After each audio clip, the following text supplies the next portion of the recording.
okay, so set aside the animal rights side of this. Do you understand what you're doing? Like what that milk was intended for and why you shouldn't be giving it to your small children? And then slowly you start to replace a lot of those dairy products. And then maybe once, maybe the meatless Monday thing, you decide the whole family's only going to go vegan for one day a week. Slowly you can start to introduce habits and let them know that peanut butter and jelly was always vegan anyway. Like finding out there's things that, again, it's not a sacrifice, that you're actually going to benefit from it. And long term, your kids are certainly going to benefit from it. Hey, you guys. It has been a minute since the last episode of the Vegan Michele podcast. I have had a lot of life going on, but I am back and I'm super happy to share this super fun conversation with Eric Lindstrom, all about raising vegan kids. This is a subject that is really near and dear to my heart because it was very important to me that I raise my children vegan. And even though Eric and I come from slightly different places, dietarily speaking, on what to feed our kids, there's a lot of great nuggets in here if you're just starting out or you're struggling with a kid who doesn't want to change their diet if you've changed your diet. There is a lot of common ground to be had and a lot of tips that both of us share so that you can incorporate more foods that are vegan for your children if that is a choice for you. Eric is really witty, super funny, and just a really good guy to talk to. So without further ado, let's get into this conversation right now. All right, welcome, Eric. I'm so happy to have you here on the podcast. And why don't you tell us a little bit about your background, what brought you to veganism, and kind of where you're at now with all of that. Sure, Michelle. And thank you so much for having me on the show. So, yeah, I was what you would consider the most unlikely candidate to ever go vegan. I was a known omnivore with strong leanings toward carnivore. And my wife came home and she was already suffering from what I call LIDS, lactose intolerant denial syndrome.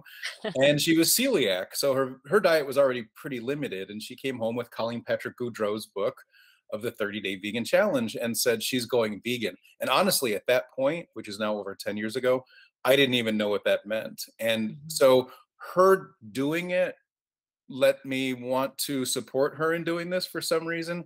And after the 30 days, surviving it, as you do, I discovered that, maybe we should continue and maybe this is something that's good for both of us. We started to feel better. We felt, more aligned with our ideology and all of that. And so on the 31st day, I turned it into a bet that almost 11 years later, I still refuse to lose. So that's how I became vegan. It was overnight. I went to bed, dreaming of chicken wings and woke up eating tofu scramble. So that led me to create a blog called the Meaty Vegan.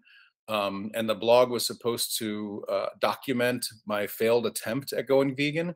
And it turned out to become more of a supportive arm for my journey. And a publisher in New York City discovered my blog and asked if I would be interested in writing a book. And that became The Skeptical Vegan, which is a combination of my blog posts as well as other trials and tribulations of going vegan. And then that first book led to the second book, which is Raising Vegan Kids. So today I'm executive director of the nation's oldest animal rights group dedicated to ending the use of animals for food.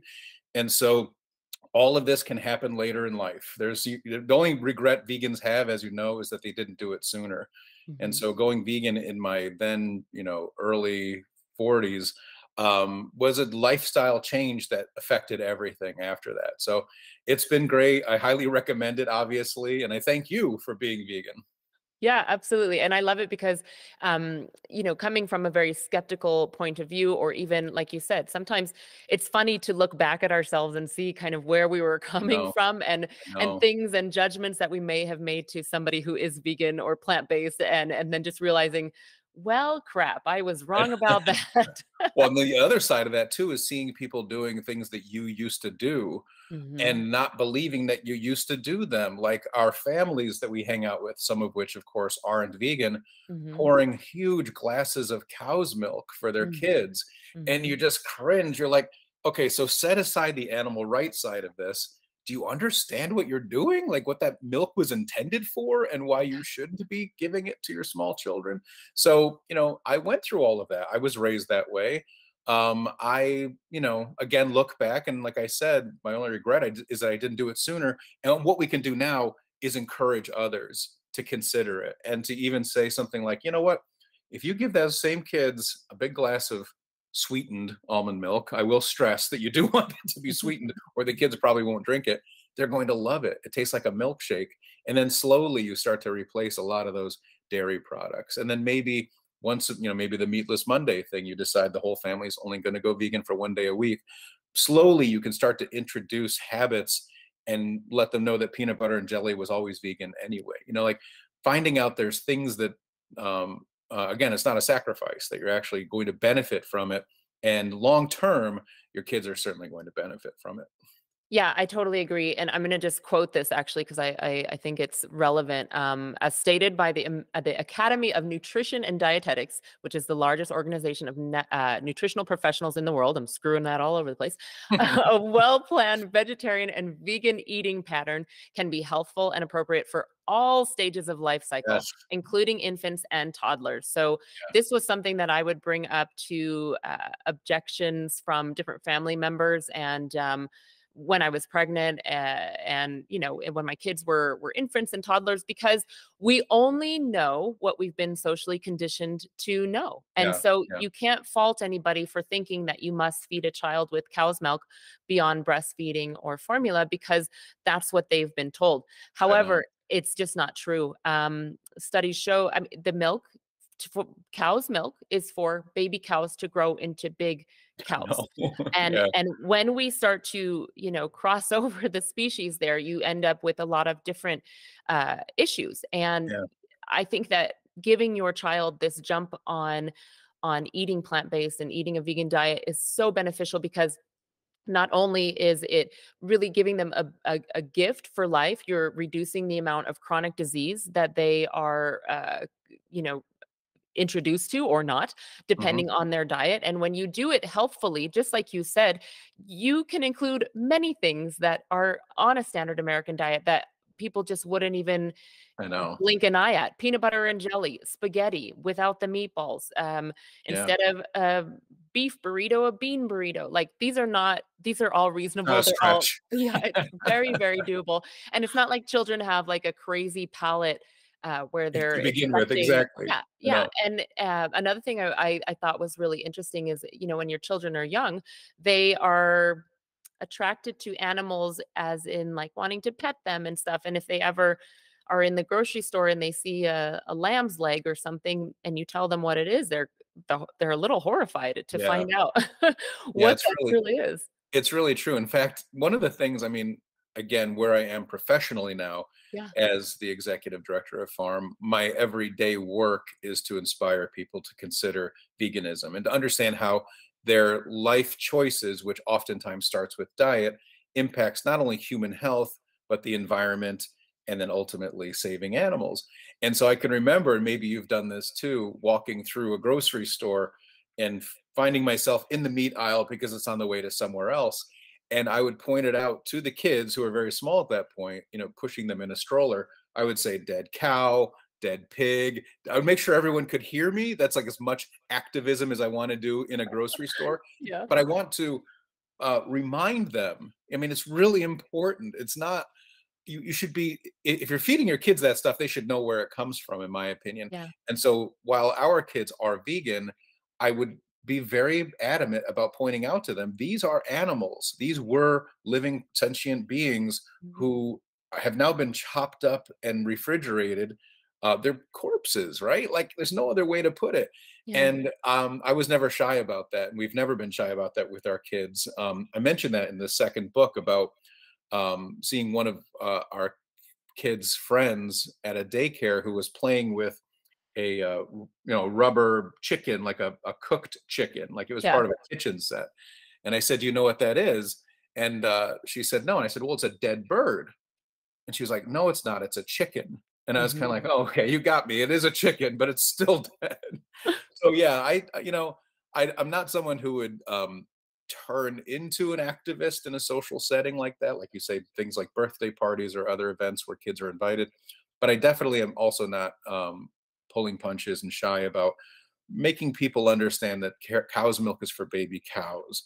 And there's a lot of cruelty and abuse happening in the egg industry. This whole idea that people are like, well, they're laying eggs anyway, it doesn't hurt the chicken, or cows need to be milked.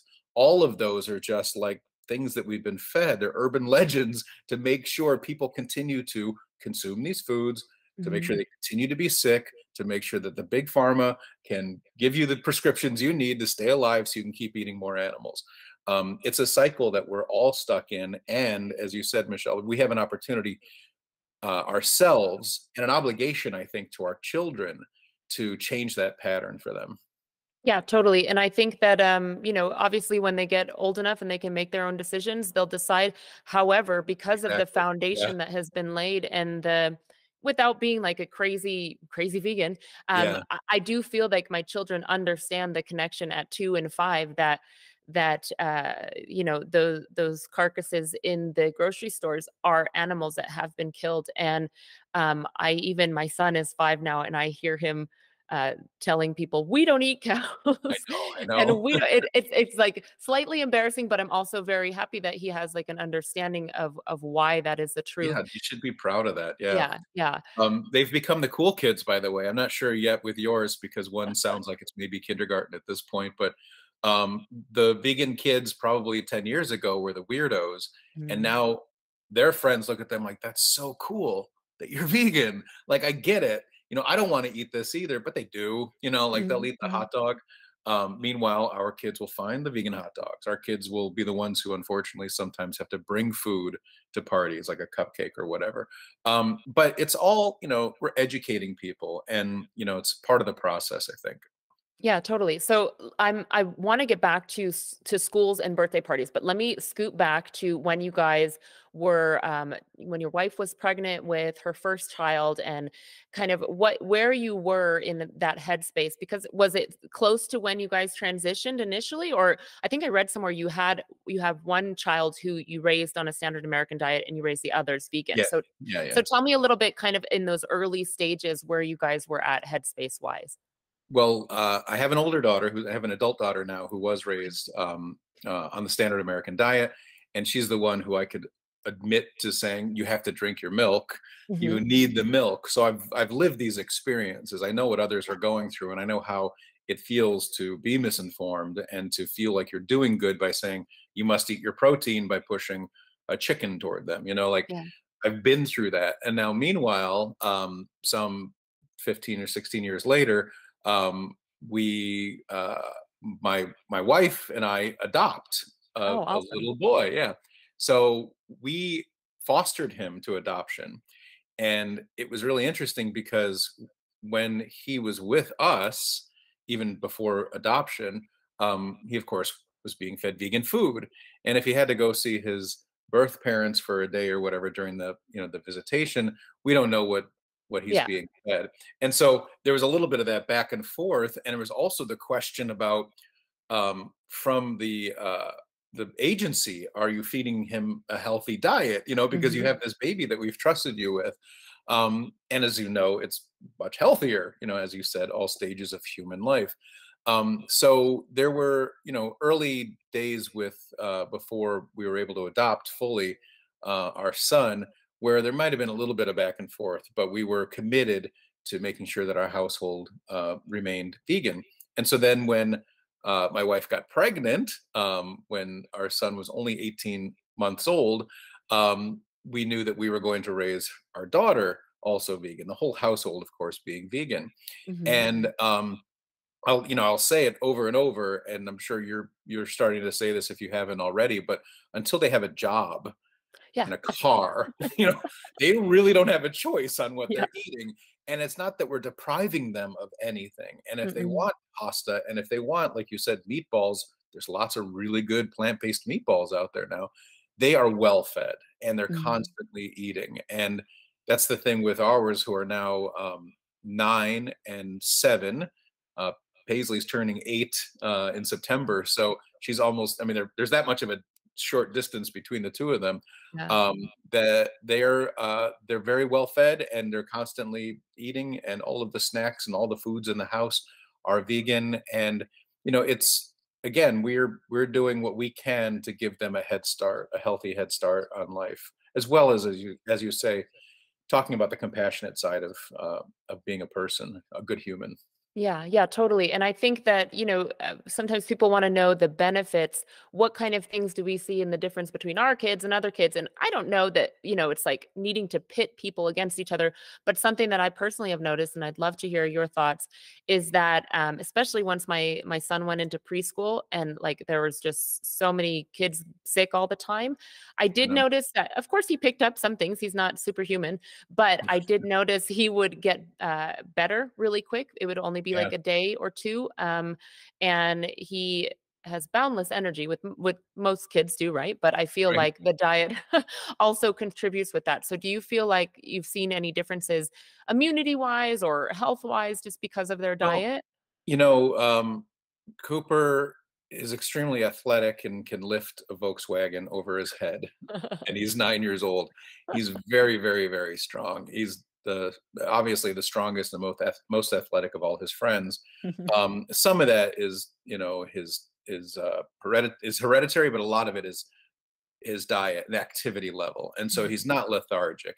He's not slowed down by foods. He's not Yeah. digesting food slowly, or as so many, this is what I thought you were going to talk about. So many of their friends are constipated Yes. constantly. Hmm. And, so we have now both of these kids who he's 9, she's 7, who have never been constipated. It's Hmm. not part of their diet. It's not part of their upbringing. It's not something they're even aware of. And so when, a few years ago, or even a couple of years ago, parents would cancel play dates because the kid can't get off the toilet. And Hmm. you're sort of looking at thinking, this is a good opportunity to tell them why. You don't understand how much of a health uh, issue dairy especially is, but all of Hmm. the meats and the cheeses and everything that they're putting in these kids is not helping them health wise. And so that's the main thing. Yes, they are very rarely sick. They bounce back quickly. They bounce back from even like injuries. I think there's that whole Hmm. recovery aspect that athletes will talk about from a Yeah. plant-based perspective.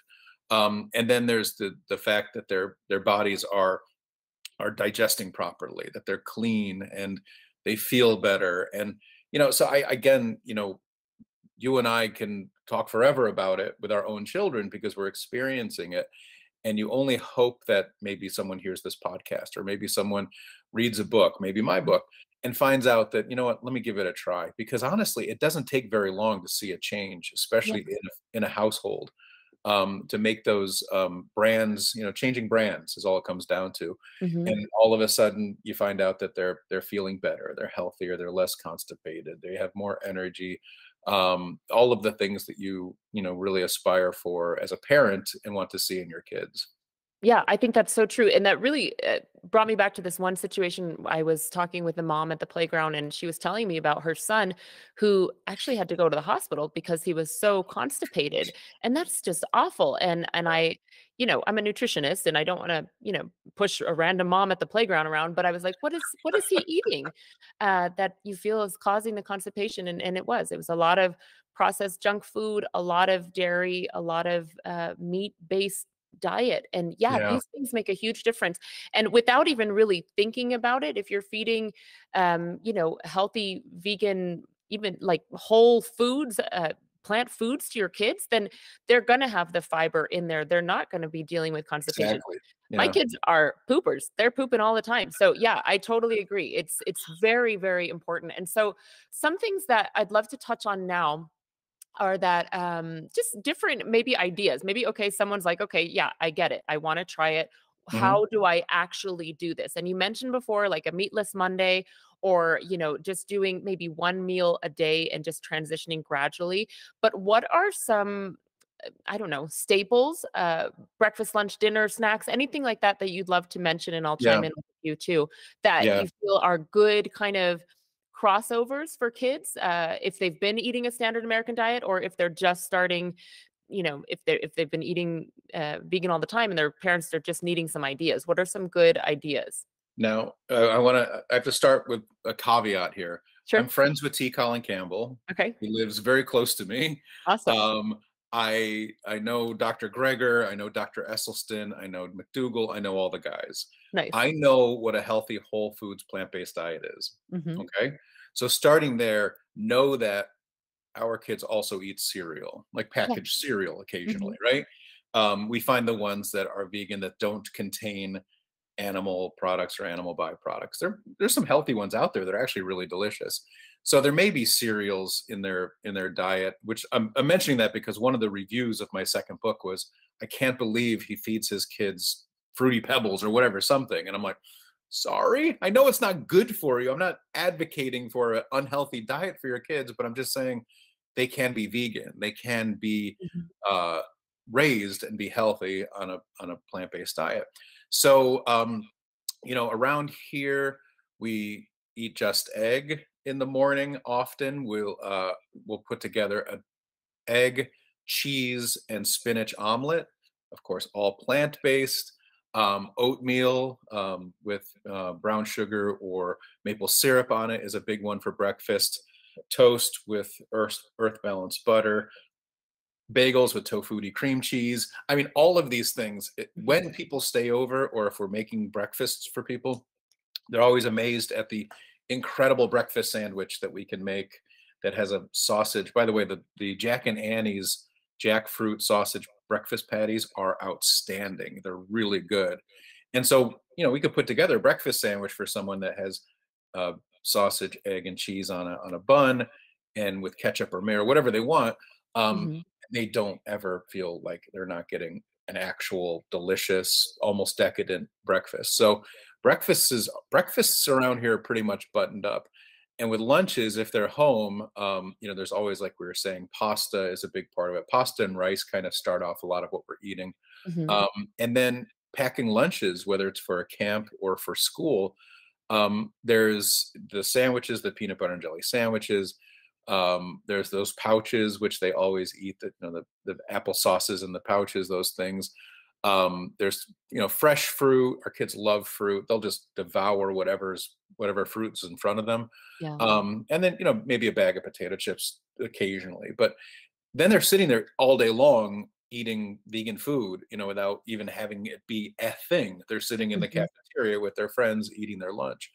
And then dinner oftentimes is started with that. I have this idea. I went to a retreat actually right before the pandemic. It was a Whole Foods plant-based retreat. It was me and 13 women at Oh. this weird house in the middle of the woods for 4 days. And it was a lot of like yoga and meditation and things like that, but it was all talking about your diet. And I was a good way there because I was vegan. A lot of them weren't, but they were learning about the health advantages of a whole foods plant-based diet. And while there, I developed this idea with the people, the other attendees, of just building on a bowl. So there's these places where it's whether it's a hot bowl or a stone bowl, almost like a Korean dish or something, a bibimbap. So you can start with your dish and put rice, and if you're using brown rice, you're way ahead of where you should be. But white rice is okay too. So you put rice on it, and then you put whatever you want on top of that. You put all the sautéed vegetables on top of that. You put whether you want like some seitan, if that's your thing, or if you feel like you want something a little chewy on there, and then drizzle on some sort of sauce. So now you've built that on top of rice. You could do the same thing on top of pasta, on top of any style of noodle. And that whole idea of eating bowls is something that you can do for kids too. It's fun for them to eat the rainbow, to see all the different colors, to see how this is prepared, to dig down in there and find things that they like. And we use wheat-free tamari in the house instead of soy sauce, but they can put that on and stuff. So there's ways of making dinner fun, very healthy, filling, and then you end it with some oat ice cream or something, a scoop of ice cream. We do really well, with feeding our kids. It's a no-brainer at this point. It Yeah. depends, I think, sometimes how long people have been vegan and also what their knowledge level is in terms of foods that are good for you or how to make foods that are good for you. So yeah, we don't eating around here is pretty simple. And it's more of the challenges like you're referring to about getting out of the house. When you're out of the house, what do you do in those instances? Yeah, I think that, it does become second nature as you do it. And it's, we talk about veganism and food all the time, or I talk about food all the time. And but really, in my everyday life, it's probably the thing I think about the least because it's so ingrained. And that Yeah. can be possible for anybody. I mean, throwing in a green smoothie in there is a really easy Oh, way. that's a big one. Yeah. you Yep. know, on the go, like my kids always have smoothies in the car. You can put in some chia seeds, flax seeds, hemp seeds for the omega-3s. Yep. Throw some greens in there that they typically maybe don't want to eat, Oh, but I they'll know. drink it with some Yep. fruit. Kids naturally just want to eat fruit. So wherever you can have some fruit, maybe a snack, you have like a soy milk with the fruit, or you can put some apples with a nut butter. I mean, you're getting, even with those really simple things, it doesn't have to be complicated at Yeah. all. Yeah. Oatmeals, like you said, you can load it up with lots of different fruits or nuts or seeds, things like that. And then dinners, just like you were saying, I think I definitely come from more of a whole food plant-based perspective. However, I don't think there's anything wrong with sprinkling in some of the, maybe a little bit more minimally processed kind of things, because it gives a little bit of variety for your Yeah. kid. Yeah. And I rather my kid, like I've had those Jack and Annie's jackfruit chicken nuggets. Oh, My yeah. kid kind of like them, but some nights when I'm in a big hurry, I have those in the freezer. I give them a couple of those, and I say to my kids, I'm making a plate. So the plate is like piles of different food. It's like maybe two of those. And then I've got some pickles chopped up. I've got some fruit and just very random whole vegan foods. And then maybe Right. like something extra sprinkled in. But I love the idea of what you're talking about with bowls. I think that serves a purpose for anybody, adult Yeah. or child, because it's Yeah. super easy to do. And yeah, it's wonderful. I think a lot of times people are concerned, and this will be the last thing I talk about the nutrients that children are going to get, because they've been maybe scared into believing that you can't get a full nutrient profile. But if you stick to the fruits and the vegetables, the whole grains, the beans, Yeah. legumes, you are getting your zinc. You're getting even if you put in a little bit of seaweed in there, you can get a little bit of iodine Yeah. in Yeah. there. Yep. You're getting calcium from leafy greens. Children have a higher protein need. However, if you're giving them all of those things I just mentioned, they're gonna be fine. They Yeah. really, they don't need the animal products to survive. And, if this resonates with anybody listening, then I really encourage you to check out Eric's book and to do some research on your own, because it's totally possible to raise very healthy children. My mother-in-law is visiting us right now, and she's from Poland, and she was very, very concerned about my kids, during the pregnancy and then also as they were growing. But she sees in full, effect that they are vibrantly healthy, Yeah. and it's really not difficult. There, So yeah, there go are, ahead. here's a great tip for you. There are some really delicious vegan pierogies out there. Oh Have you yeah. found them yet? Okay. I've never found any in my area, but we make Oh, them you've gotta all lo the oh, you time. do? They're Oh, so good. nice. Yeah, Yeah, yeah, I so mean, it's a potato filling, and then the outer dough or whatever that is vegan as well. So, yeah, we found a couple of brands, and I grew up eating Mrs. Smith's pierogies. In fact, Mrs. Smith's, I think, has one that is vegan. Accidentally vegan. They don't even tell you it's vegan, you just look at the ingredients. yeah. But I love pierogies, and there's Mhm, raviolis now by, I forget the brand, but there's a couple of really good vegan. Kite Hill has some mhm, raviolis. All of those little pockets of goodness with any sauce on it. As you were talking about with smoothies too, I'm yeah, reminded that in one of my books we talk about making this Hulk sauce, and it's made with kale and basil, and it's essentially a pesto, but hmm, it's a powerful pesto because it's got all of these incredible ingredients that are so good for you, but the kids don't care about that.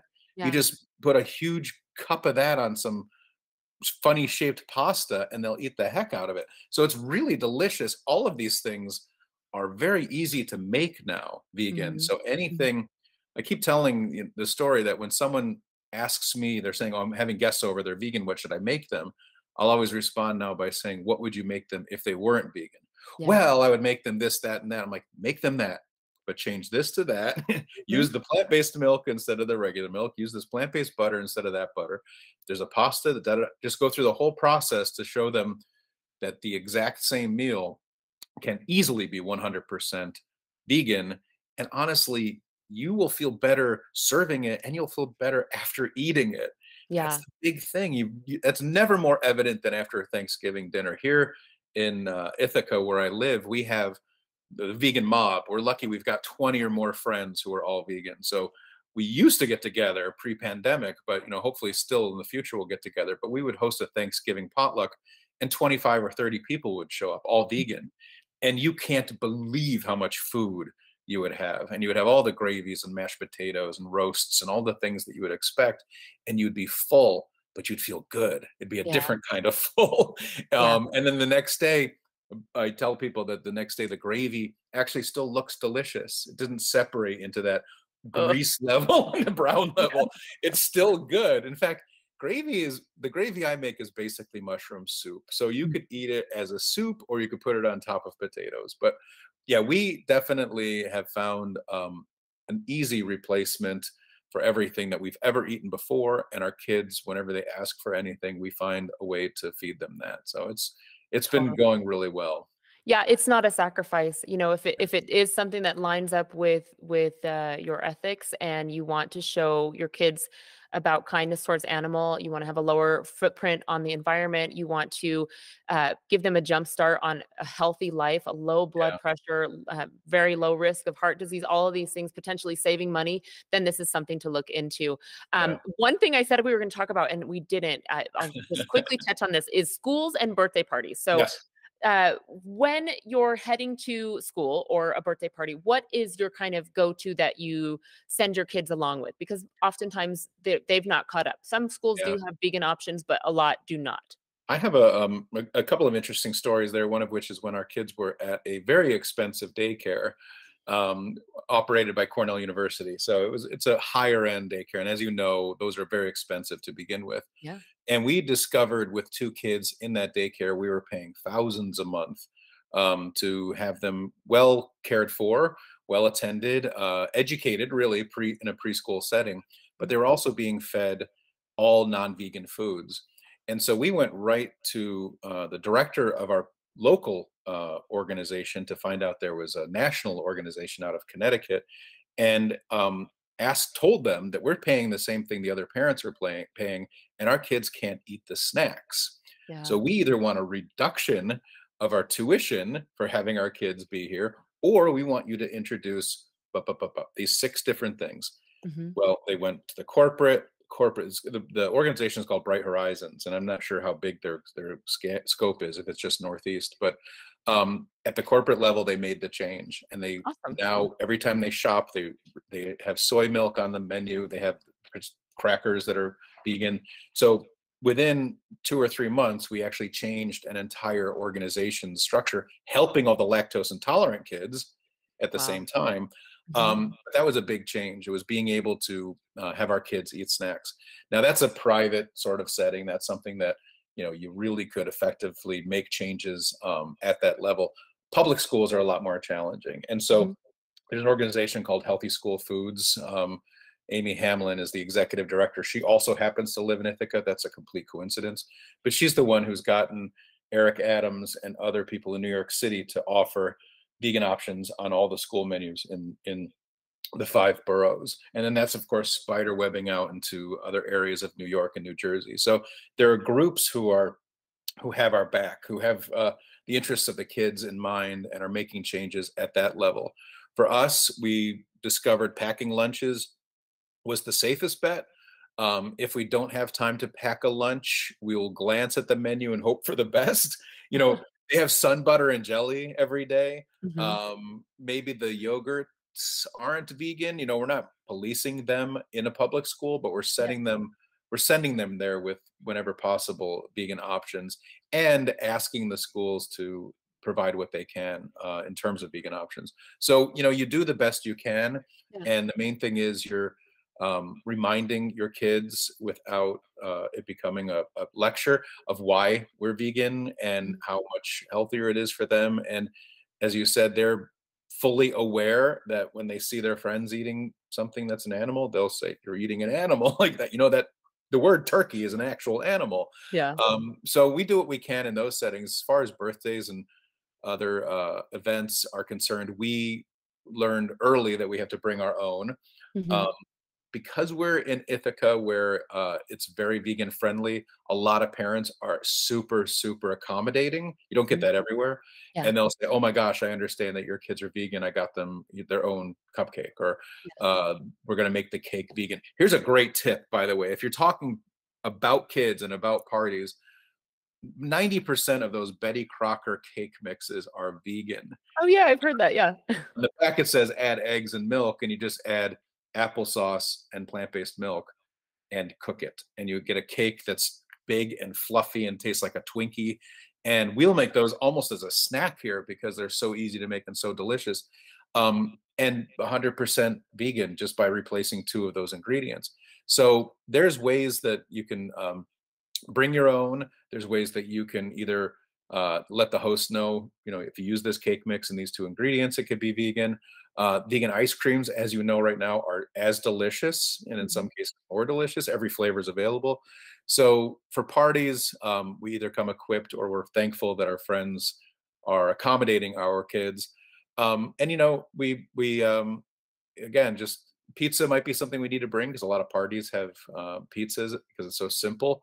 We'll Mhm. bring our own pizza. This one party we went to, early on with our daughter, we were wondering if she might have celiac, as I'm sure all parents go through at some point. Yeah. My dad has celiac.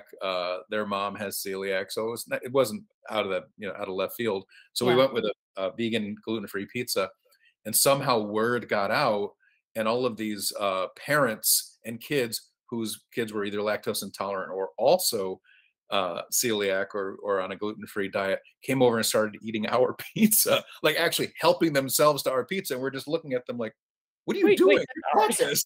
This is ours. Realizing again, there was a desire, a need for that kind of food Yeah. in that setting. And so I think people are getting smarter. There's a lot of brands out there that it'll say like well, the made good brands will say 100 all allergen free or whatever. Like they take into account every single one of the 8 or so allergens and figured out a way to make a delicious granola bite or delicious cookie or something, so you don't have to think about it. Like when you go to a vegan potluck or if you're hosting something and realizing you can eat everything there's that freeing feeling about it. Like, Yeah. kids, help yourself. Everything here is vegan. So that's nice when there's uh, food manufacturers out there who understand that as well. Yeah, totally. And I think it's just a sign of the times. Things are changing. People are much more open to it, just as you said, and more receptive to it, even if they never are going to become vegan themselves. It's not like this stigma or judgment anymore. Yeah. And the same thing goes, yeah, with the kids. Something I do at my preschool is I bake a couple of little muffins that my son likes, and I have them put them in the freezer. And so anytime there's a random birthday party or something that they're A celebrating, lot of they muffin. just grab out and have the muffin. So, That's but yeah. great. Yeah, So, that's a great tip. Eric, it's been great to talk to you. And if people want to learn more about you, where can they find you? Oh, yeah. Well, you can look at for The Skeptical Vegan, which was the name of my first book. I'm on Twitter and Facebook and TikTok and all the social media channels promoting veganism, showing people this food I'm eating, which Michelle I know is not good for me, but it's delicious. Okay. I don't really talk about the kids on social media. It's most about the foods that the Of Beyond course. Burgers, that kind of stuff. Yeah. So they can find me at this. You can get all those links off of the skepticalvegan.com. And of course, both the books are on Amazon and at Barnes and Noble and all over the place. And Raising Vegan Kids, which was originally called The Smart Parent's Guide to Raising Vegan Kids, has just come out in its second edition, which is amazing. It's outsold the first book 4 or 5 Awesome. times over, which is exactly why we're talking today, because there's a trend here. And I don't even want to call it a trend, but there's definitely a wave of parents who are understanding that, hey, this is probably a really good idea. And so in the book, I interview 12 different families, having them tell me their story about how they're managing their households, their vegan households. And so after they've told their story, I sort of like write about my commenting on their experience. But it's been a really great book for people who want to understand better, how to raise vegan kids and how that it's not only possible, but it's actually a benefit. So, yeah, thank you so much for having me on. It's been a great pleasure. Awesome. And your writing is really fun and easy to read and very witty. So I love that that's all thrown in there as well. That was a really fun conversation. If you want to learn more about Eric, I've linked all of his information in the show notes and the description if you're watching. And if you want to learn more about Vegan Michele and all of the things that I have going on there, please head over to veganmichele.com. Thanks so much for listening or watching. Make sure you're subscribed so you don't miss any upcoming episodes. I'll see you guys soon. Bye.